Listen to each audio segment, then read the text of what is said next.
Bishop Mar Joseph കല്ലറങ്ങാട്ടിന്റെ വാക്കുകൾ സത്യമാകുന്നു.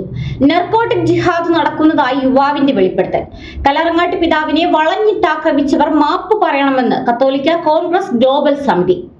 കേരളത്തിലെ മയക്കുമരുന്ന് ദുരന്തങ്ങളെക്കുറിച്ച് മുന്നറിയിപ്പ് നൽകിയ പാലാ രൂപത ബിഷപ്പ് മാർ ജോസഫ് കല്ലറങ്ങാട്ടിനെ വളഞ്ഞിട്ടാക്രമിച്ചവർ മാപ്പ് പറയണമെന്ന് കത്തോലിക്ക കോൺഗ്രസ് ആവശ്യപ്പെട്ടു.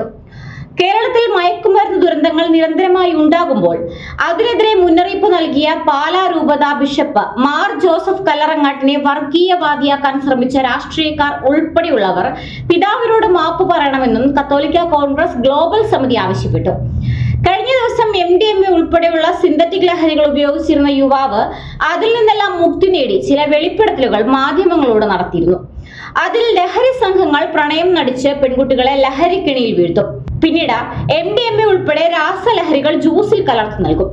MDMA ഉള്ളിൽ ചെല്ലുന്ന പെൺകുട്ടികൾക്ക് ഈ സമയം പ്രത്യേക മൂടായിരിക്കും. അവർ വീണ്ടും ലഹരിയെ ആശ്രയിക്കും. തുടങ്ങിയ കാര്യങ്ങളാണ് ഷഹബാസ് എന്ന യുവാവ് സധൈര്യം പുറത്തു പറഞ്ഞത്. ഇത് ഉദാഹരണം മാത്രമാണ്. ലൈംഗിക അതിക്രമങ്ങളും കുറ്റകൃത്യങ്ങളും കൊലപാതകങ്ങളും വരെ നിരന്തരം നടന്നുകൊണ്ടിരിക്കുന്നു. കുടുംബങ്ങളെയും നാടിനെയും നശിപ്പിച്ച് സമാധാന അന്തരീക്ഷം തകർക്കുന്ന ഗൂഢശക്തികൾക്കെതിരെ സമൂഹം ഒറ്റക്കെട്ടായി നീങ്ങണമെന്ന ആവശ്യവും കത്തോലിക്ക കോൺഗ്രസ് ഉന്നയിച്ചു.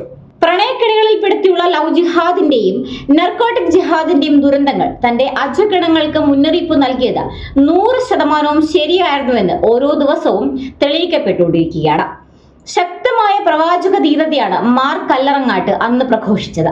അദ്ദേഹത്തെ ആക്ഷേപിച്ചവരും അറസ്റ്റ് ചെയ്യണമെന്ന് ആവശ്യപ്പെട്ട് നിരന്തരം പ്രക്ഷോഭം നടത്തിയവരുമായ രാഷ്ട്രീയ സമുദായ നേതാക്കൾ പൊതുസമൂഹത്തിന് മറുപടി നൽകണം. വോട്ട് ബാങ്ക് പ്രീണനം നടത്തുന്നവർ കൃത്യമായ നടപടികൾ എടുത്തിരുന്നെങ്കിൽ ഇന്ന് ഇത്രയും ദുരന്തങ്ങൾ ഉണ്ടാകില്ലായിരുന്നു.